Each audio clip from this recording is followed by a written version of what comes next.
Medurstand. Understanding Medicine. I am Professor Azizur Rahman, and today I'm going to start a series of lectures on management of type 2 diabetes. There will be 4 lectures, and it is very strongly recommended that you go through all of the 4 so that you have a very good idea about the management. Uh,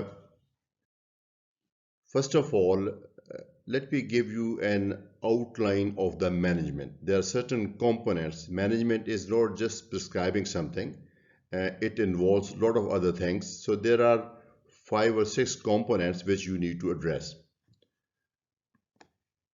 First of all, we have to establish the diagnosis, and this was discussed in detail in my previous lecture. So I'm not going to go into the detail. You know, we can clinically suspect diabetes, but we need a laboratory confirmation. Criteria were discussed in the last lecture, so we have to establish the diagnosis before we undertake management. And the second step is just making the diagnosis of diabetes based on glucose is not enough. We have to have detailed evaluation. By that I mean it is possible that type 2 diabetic patient actually have already developed some complications. He might have developed retinopathy, he or she might have developed nephropathy or neuropathy. So we need to have a detailed examination of this patient to see if this patient has already developed some complication. Not only that, we have to see his heart status, his brain status, and his other body condition so that we can plan his treatment appropriately. All patients at the time of diagnosis in type 2 diabetes should have a dilated fundus examination to rule out an existing retinopathy. Then, extremely important, I think this point cannot be overemphasized. For patient, it is important to know what diabetes is and why it needs treatment. This is particularly important because for many patients, it may be just an incidental diagnosis.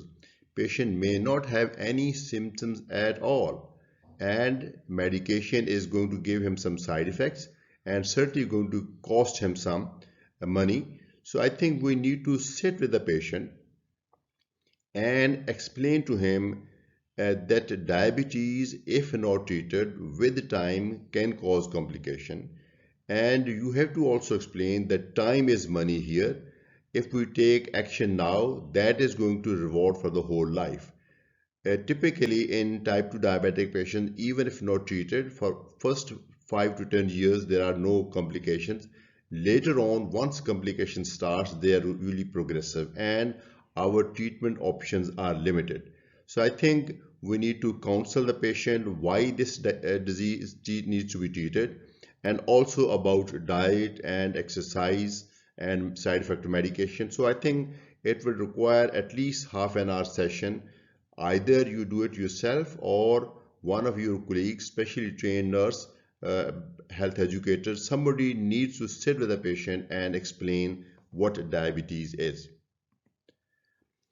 We always start with lifestyle changes and medication. Till 2010, it was recommended that all patients should be started with lifestyle changes and medication should not be offered at the time of diagnosis. But I think time has shown us that most people, they are unable to adopt lifestyle changes of at least to the level that would control their glucose. So now since 2010, recommendations are that if somebody is diagnosed with diabetes, he should be counseled to start lifestyle changes, but at the same time, first line medication may also be started. Now, of course, this is not a 100% rule. If you see a patient who has only modest hyperglycemia and you can see that he is very motivated to try lifestyle changes, he should not only be allowed, but in fact, he should be encouraged to try lifestyle changes for at least 3 months. We know that diabetes, at least type 2 diabetes, does not cause complication in 2 or 3 months. So it will be absolutely safe to encourage him to try lifestyle changes for at least 3 months. After 3 months, if he has achieved his goal, then we will continue with the lifestyle changes. Otherwise, we will have to add medication. Then home plasma glucose monitoring. Now this is very useful. All those patients who are on insulin, they would probably have to have a glucose meter of their own. They will probably need to check their sugar multiple times during the day. But those who are on oral agents, having a glucose meter is optional but recommended. I normally tell them to monitor their sugar once a week. And hemoglobin A1C, again, I have discussed in much detail in a separate lecture. Hemoglobin A1C is typically done every 3 months before the doctor's visit. And then follow up. It's not just one time diagnosis and treatment. Diabetes deteriorates with time, and patient needs to have a checkup maybe 3 monthly or 6 monthly, as far as as per convenient for both parties. And every time patient needs to have HbA1c, and patient needs to have a detailed physical examination. And I recommend that on every examination, on every visit, you need to check patient's blood pressure, and you also need to check patient's feet if there are any complication. Of course, if patient has other symptoms, they need to be addressed. So these are components of management. Management is not just prescribing a pill, it is actually this whole system. Typically, once a diagnosis is made, we start with lifestyle changes and we start oral agents, and there are at least 10 different groups of oral agents. Some are very popular, some are not, some are used as routine, some are used only in some special situations. We will go through them one by one. And after oral agents, it is recommended that when two oral agents in maximum dose or in maximum tolerated dose, they do not bring down HbA1c to the goal, which is less than 7, then we should consider injectable. We have two groups in injectable, insulins and also GLP receptor agonist. So I think this is the process we go through. Of course, this is like maybe 10 years, 20 years, 30 years. We move from one point to the other point. First of all, diet. Now, diet is extremely important. In fact, if I say that you just cannot manage a patient with diabetes unless you manage his diet first. Uh, Diabetes is perhaps the most important condition where patient's participation in the management is important. Now, we always say management of type 2 diabetes is actually a teamwork, and patient is actually the captain of the team. Now, patient must be empowered with knowledge so that he can manage his diabetes, and he can actually guide you. You being physician, he actually guides you what are the problems and where he needs your help. Now, diet is actually, and another thing is you pick up the literature of any and diabetes medicine, may it be tablets or injection. Every the prescription information, the first sentence is always this medicine is indicated if diet and exercise alone fail to control hyperglycemia. So it is that important. And it is important when you start medication, and it remains important throughout his life, even if patient is on multiple doses of insulin. So diet is extremely important. So I will be only able to discuss some basic principles. You can get some additional information on this subject because it is a complete subject in itself. First of all, I think one principle of dietary changes in type 2 diabetes is carbohydrate restriction. Now, you need to know and you need to explain to your patient also what we mean by carbohydrates. Carbohydrates is one of the three main macronutrients on our diet. The other two are fats and proteins. In fact, typically the Western diet or Eastern diet, I believe all diets, about 70 to 80% component is in the form of carbohydrates. The examples are this chapati, roti, bread, pasta, rice, potatoes, all sweet drinks, all bakery products, cakes, pastries. So they're all carbohydrates.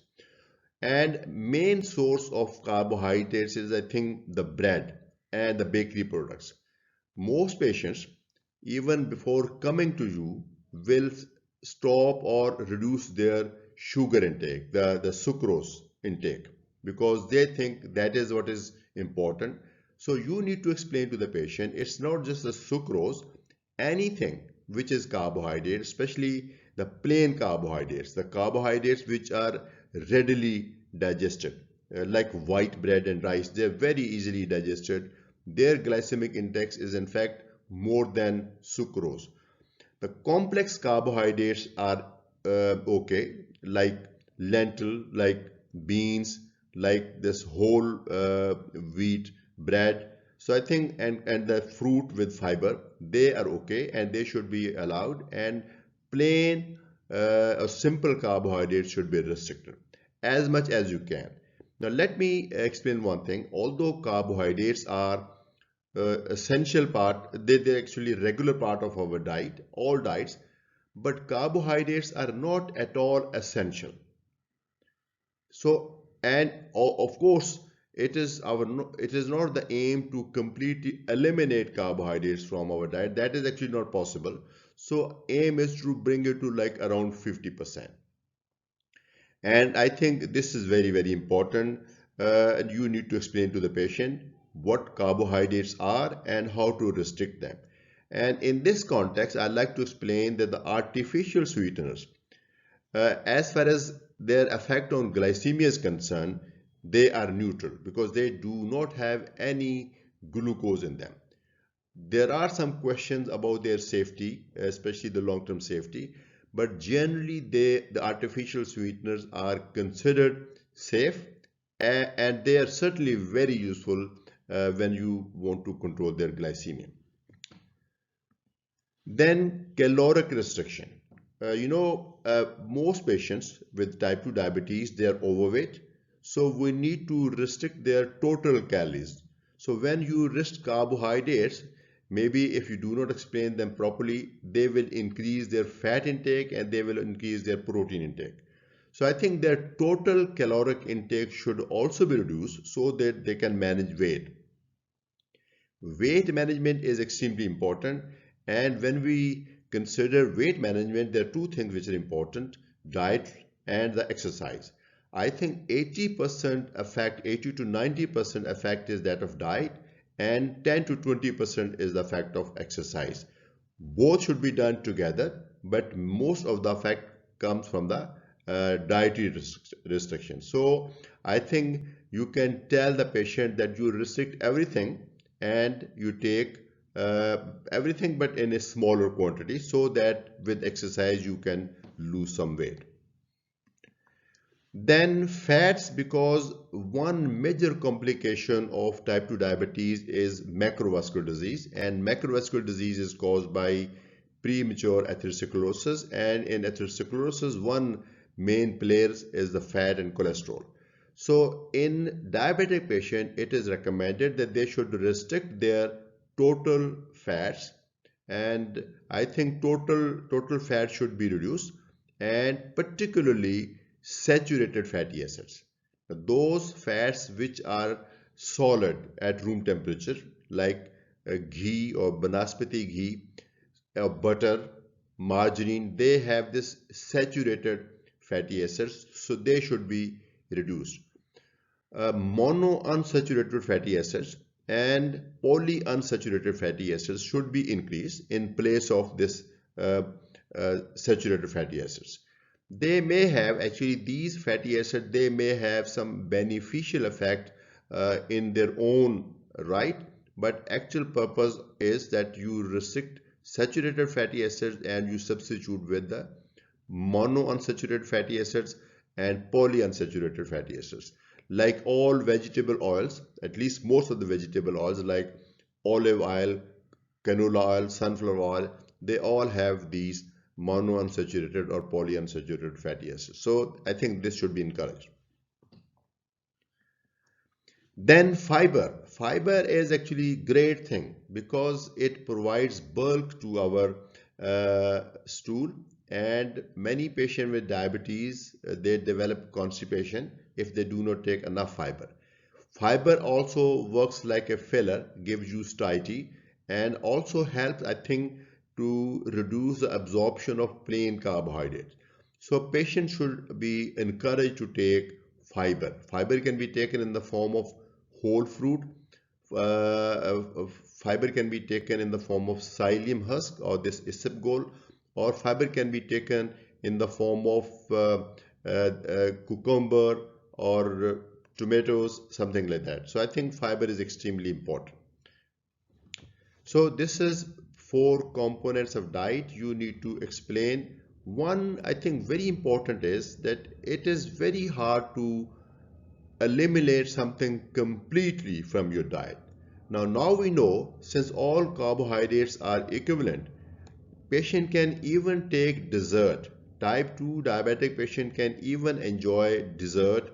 He can take ice cream. He can take those sweet things which are generally not considered appropriate, provided he cut down his carb portion from the main course. So I give you the example. If you are invited to a wedding where you see some very tempting dessert, you could actually restrict your carb in the main course, which is typically rice or naan or bread, but take ice cream or kulfa or dessert instead. So your quota of carbohydrate is still within the normal accepted range, but you have enjoyed a dessert also. Exercise works with diet. Very, very important. Unfortunately, our modern life is very sedentary. Most of us have become very, very sedentary because things have gone on automation. But I think it is extremely important for our health, particularly for diabetic patients. Now, there are 2 types of exercises. One is aerobic exercises. By aerobic exercise, we mean that the level of exercise is not very high. When you do exercise, you do not develop oxygen debt. That means you do not get short of breath. Of course, your ventilation will become fast during exercise, but after you have finished exercise, you will not remain short of breath for a long time. So if you stay within that limit, that is called aerobic exercise. That means that when you do exercise, your oxygen requirement is increased, but your lungs, your heart and your blood is capable of providing that extra amount of oxygen. So at any time, your body is getting oxygen, as much oxygen as it needs. So that is aerobic exercise. And recommendation is that you should do it 30 minutes a day, 7 days a week, or you could do it 45 minutes a day, 5 days a week. Now, what is the advantage of the second plan? Once you have made up your mind to do exercise, you have gone into the park, I think continuing it for 45 minutes is not going to be a big deal. You could extend your walk from 30 to 45 minutes. Whereas doing exercise every day is almost impossible because there would be reasons. There would be reason that you will not be able to go for exercise. It may be related to your own self, or it may be because of the weather situation, professional commitment. So I think out of these 2 plans, 30 minutes daily, 7 days a week, or 45 minutes daily, 5 days a week, the second one is, I think, more doable. So any type of exercise which is aerobic, it could be brisk walking, it could be cycling, it could be swimming, or it could be gymming. So any of those activities, depending upon patient's preference and patient's access, I think these exercises can be used. Of course, you could do half cycling, half walking like that also. Swimming is great exercise because patient with type 2 diabetes, they may have joint problem because of the buoyancy provided by the water. Swimming is very good, and I think just puddling with water, you lose calories. Age appropriate high intensity exercise twice a week. Now, high intensity exercises are like jogging at your full speed, weightlifting, boxing.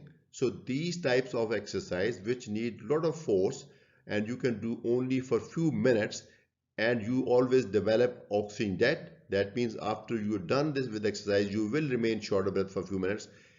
These exercises are good to develop your muscles, because type 2 diabetic patients, especially those who are on metformin, they tend to develop sarcopenia, and sarcopenia can be prevented by high intensity exercises. You have to choose the exercise which is right for that particular patient.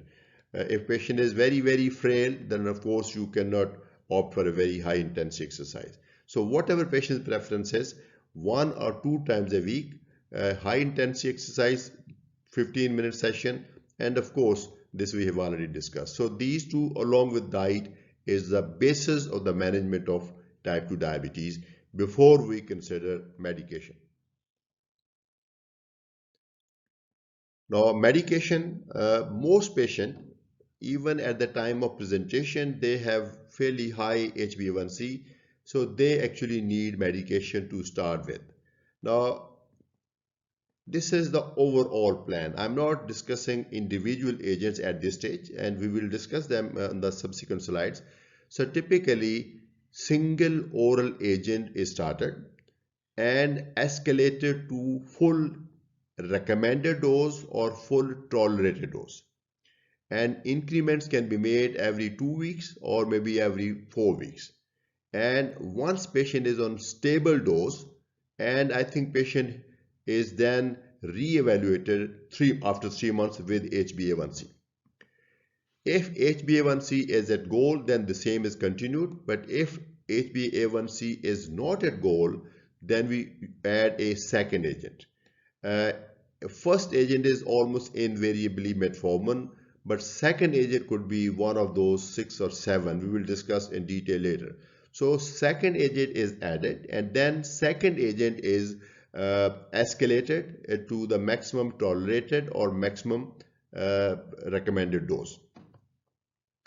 During this period, patient monitors his sugar with his own glucose meter.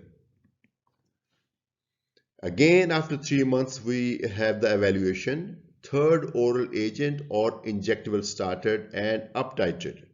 At this stage, patient always prefers a third oral agent. We have 6 or 7 oral agents, but it is recommended that if patient is not at goal with 2 maximally tolerated oral agent, at this stage I think we should consider injectable. Injectable could be insulin or could be GLP receptor agonist.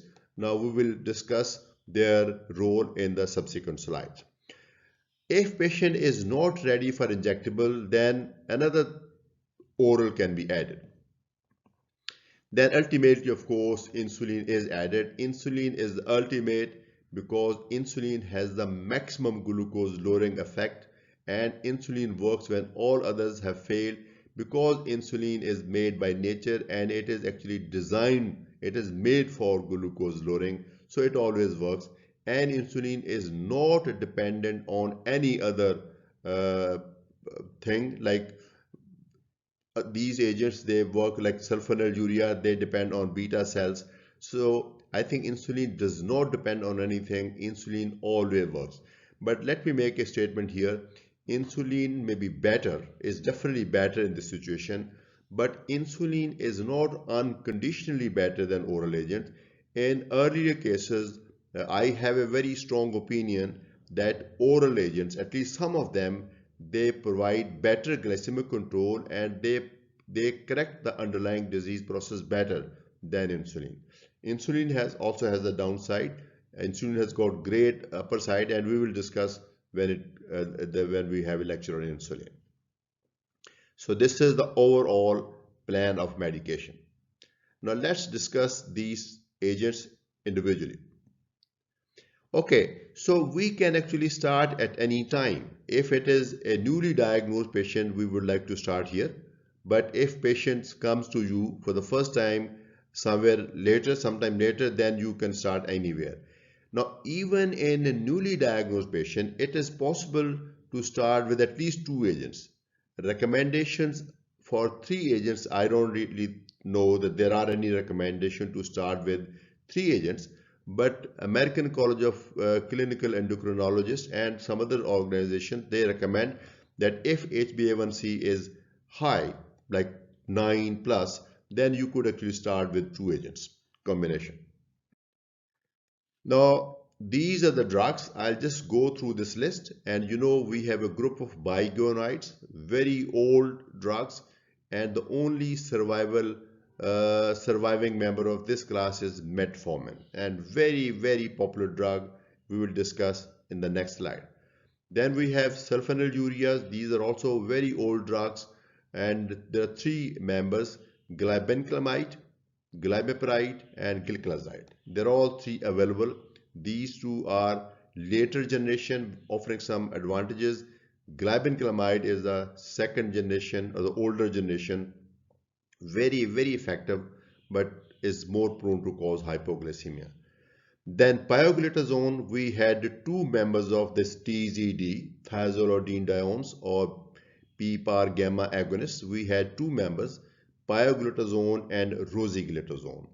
Rosiglitazone is still available, but I have not listed here because it is not available in Pakistan, and it is not routinely prescribed because there was an observation that those patients who have existing cardiovascular disease, and if they're prescribed rosiglitazone, the chances of cardiac death in them is increased. Although that observation was later re-examined, and there was no convincing evidence that rosiglitazone does that, but there is no a caution that this medicine should not be prescribed if there is existing cardiovascular disease. Pioglitazone is available, and we consider it very safe from cardiac point of view. Then insulin, we have human insulin, we have modified insulin. There would be a separate lecture describing these. Then we have GLP receptor agonist, liraglutide, which is once a day, dulaglutide, which is once a week, and semaglutide, which is again once a week. These 3 GLP-1 receptor agonists are available in our country. There are others also available in the world, but we only have these 3. DPP-4 inhibitors, we have sitagliptin, vildagliptin, and both are available. In SGLT2 inhibitors, this is the latest addition to our armamentarium against diabetes, dapagliflozin and empagliflozin, and we will discuss them in later lectures. So I think in this lecture, I'm just going to cover these 3, which are traditional oral agents, and these one will be discussed in subsequent lectures. Various combination, these single pill combos are also available, because many times we have to combine metformin with pioglitazone, or metformin we have to combine with sitagliptin or dapagliflozin, or sometimes metformin we have to combine with one of these agents, glibenclamide, glimepiride.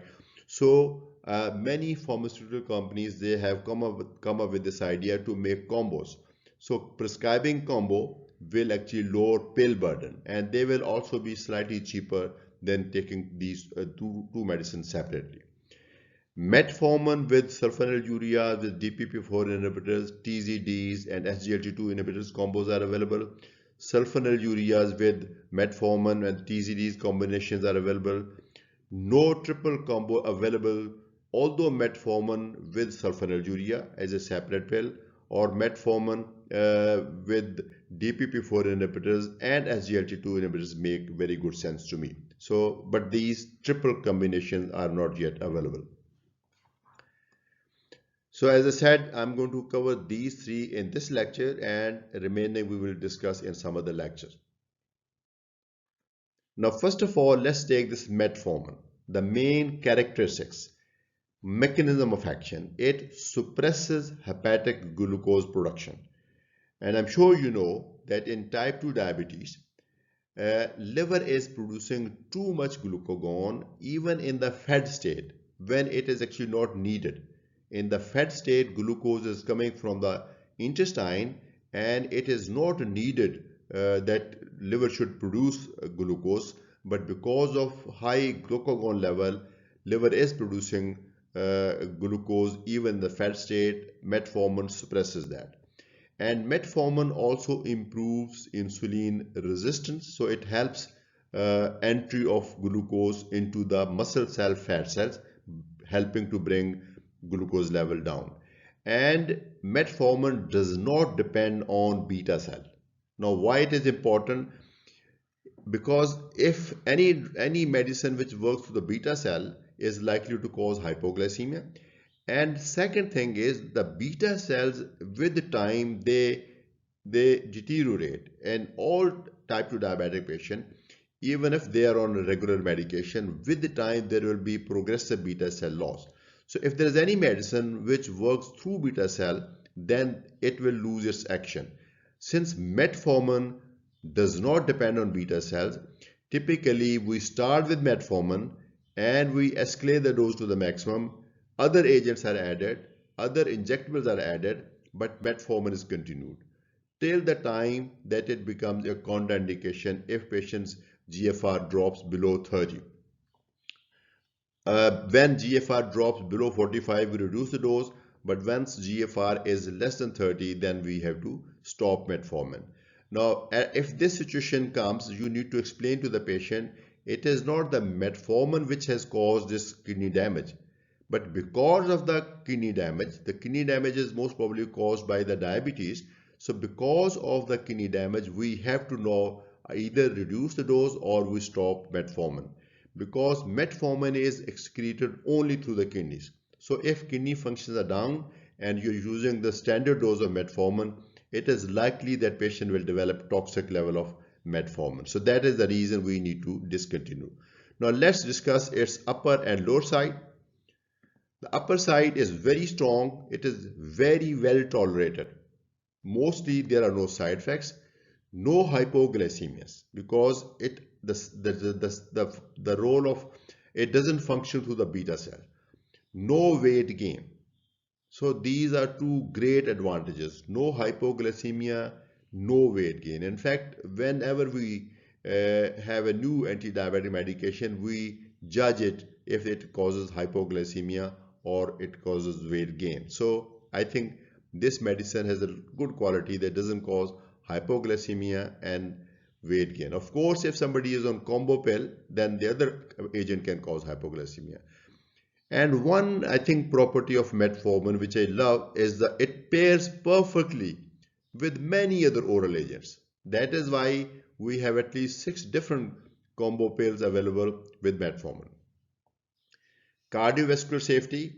Now you all know that FDA mandated all pharmaceutical companies that all new agents must show its glucose lowering effect minimum 0.5% and must be shown to be cardiovascular safe. This was after 2008, and metformin is in the market since 1956. So that is why this drug did not undergo that mandatory cardiovascular outcome trial. But in UKPDS, we know that those agents, those patients who were assigned to a tight control, and those amongst those in the tight control, those who were on metformin, they had less cardiovascular event. So we know that metformin is safe from, although it had not undergone formal CWAT trials, and it's incredibly cheap. In our country, it is very important. I believe cost is important in all societies, all countries, because some organization, some insurance company has to pay for the cost. But in our country, since patients pay from their own pocket, this is very, very important. Very, very strong feature. There is a downside. One is the pill burden. Typically, metformin is a big size tablet. Like 1 gram is fairly big, you have seen it. And many patients, they would judge the strength of the medicine from its size, and many would consider this is too big. and you have to take it since it is not very long acting. It works for maybe 12 hours, so most patients will have to take 2 times or sometimes 3 times, unless you are using those new XR slow release formulation. Other is GI upset. Some unfortunate people, like 5 to 10% people, they can't tolerate metformin. Now, there is actually, I think, two concepts I like to explain. There are people, there's all or none phenomenon here. Those who can tolerate metformin no matter what dose, they would be able to tolerate 3 grams also. And there are other people who just can't tolerate metformin at all. Now, those who have GI tolerability issue, there are some cases who could tolerate maybe 500 milligram twice a day, but not 1 gram twice a day. So I think in the second group, you should try at least a small dose if patient is unable to tolerate the full dose. If he cannot tolerate the low dose also, then it should not be prescribed again at all. Now, I tell my patient that if you are unable to tolerate this medicine, you are a little unfortunate, because metformin is great drug. It is incredibly safe, incredibly cheap, and incredibly effective. But of course, if patient develops side effects, we can't continue it for life. And there is no other medicine which can counteract these side effects. Unless if somebody develops GI side effect due to metformin, I think best is to withdraw it and put it in the medical record and be sure that metformin comes in various combinations, so those combinations will perhaps also not be right for this patient. Very, very rarely patient can develop lactic acidosis. It is so rare that I have not seen maybe 1 or 2 cases, not more than 1 or 2 cases.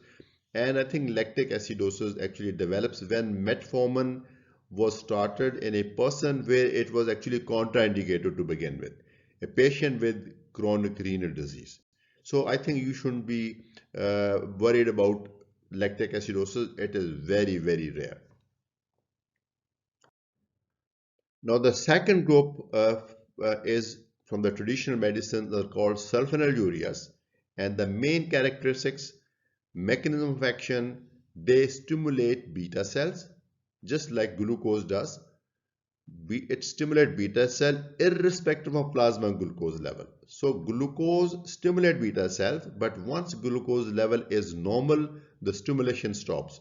But these sulfonylureas, as long as sulfonylurea is present in the blood, it will continuously stimulate beta cells rather ruthlessly.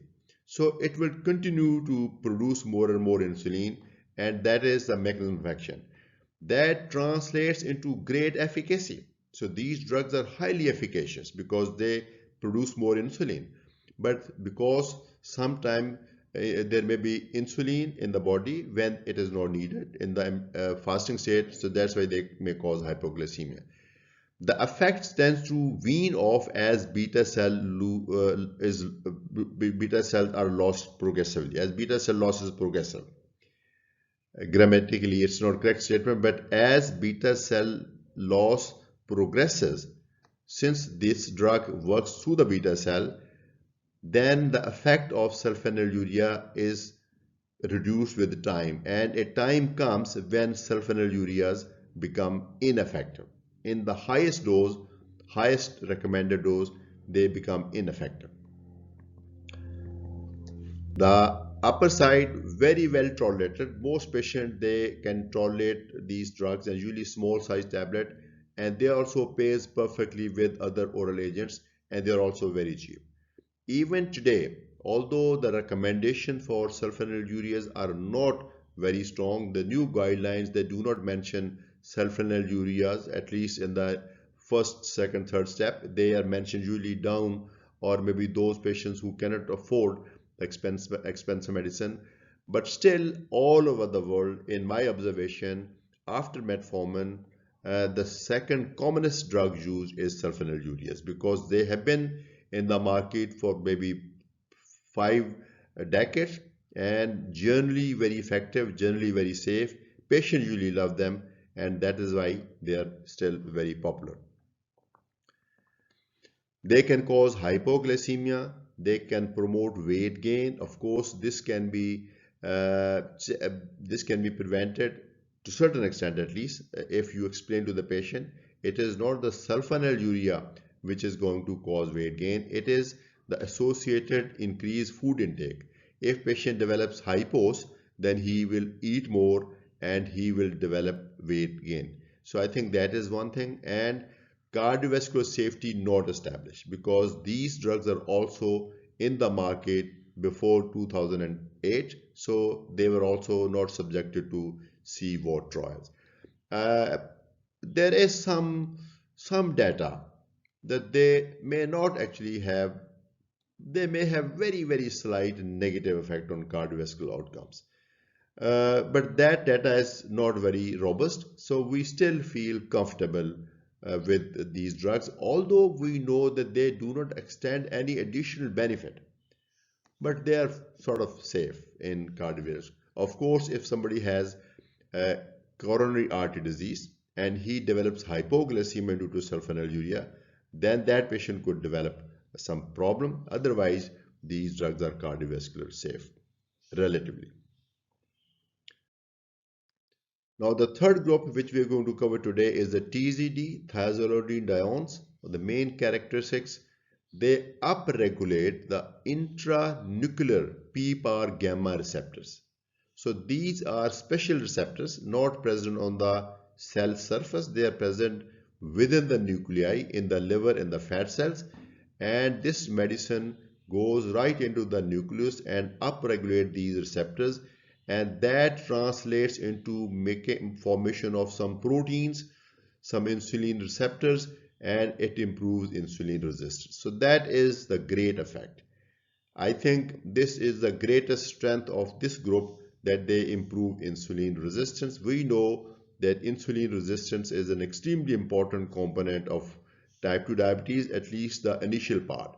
Later on, of course, insulin deficiency also occurs, but insulin resistance part can be addressed very well with this drug.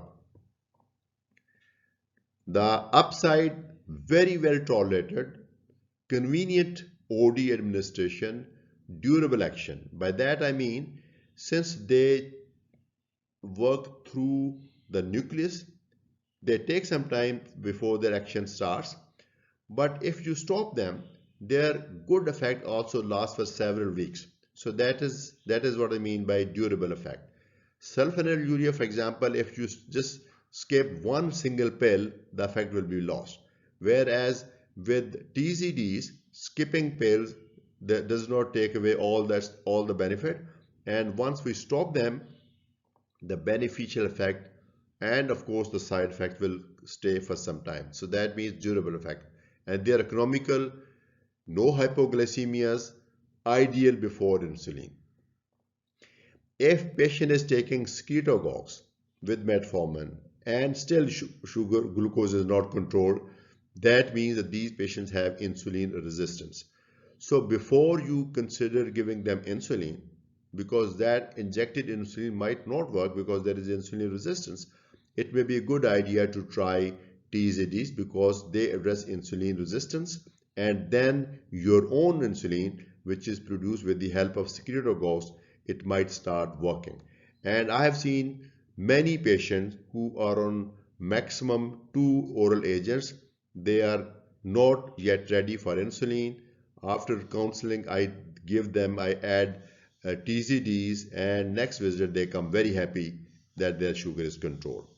Uh, this will be particularly useful if somebody has hepatic steatosis also. The downside, it promotes weight gain with two mechanisms. One is that it increases the size of our lipocytes, the fat cells, and also increase the number of fat cells. So there is gain in weight, especially around our waist. The second is that it causes water retention. Water also has weight, so due to water retention and this accumulation of fat, patient they gain weight. And because of this water retention, if patient has compromised cardiac function, this can precipitate heart failure. I don't think that somebody with normal heart, this little water retention can actually cause heart failure. But if somebody has coronary artery disease and already has reduced ejection fraction, then giving them TZD definitely can push them into heart failure. So heart failure is a contraindication, not approved with insulin. There is weight gain with insulin, there is weight gain with TZDs, but they are not usually recommended together, although they are prescribed off recommendation, off label. They are used. I also many times used, but their prescription label says that it should not be used with insulin. So that covers the overall plan of management of type 2 diabetes. I have given you the overall plan, and we discussed some basic principles of dietary changes, some basic principles of exercise, and I've also told you how we start with single agent, then we add second agent, then third oral agents or injectable. Throughout, patient monitors his glucose, and every 3 months he monitors his HbA1c, comes for a visit, and on every visit we reinforce the importance of lifestyle changes and the importance of adherence. We always tell that medicine work only when you take them, so patient should be encouraged. Now, if on every visit patient has not achieved his goal, I always say don't discourage him, don't make him feel guilty. Missing the goal of 7 HB7 is not missing the train or missing the plane, missing your flight, because if you miss your flight you are nowhere. But if you have not been able to achieve your A1C of 7, but you have brought down your A1C from 9 to 8 or 7.5, you have still done something good for yourself. So patients should be encouraged and should be told that you need to do something more, and by adding medication or intensifying lifestyle changes. The aim is to bring HbA1c to 7 or less. With that, I like to thank everyone who has watched this video, and I really look forward to see you in my next talk on the same topic. I've already told you that there are going to be 4 lectures, and of course you need to attend all those 4 lectures. You need to watch all those 4 videos to have good comprehension. So thank you very much. This was Professor Azizur Rahman from Medurstand. Thank you.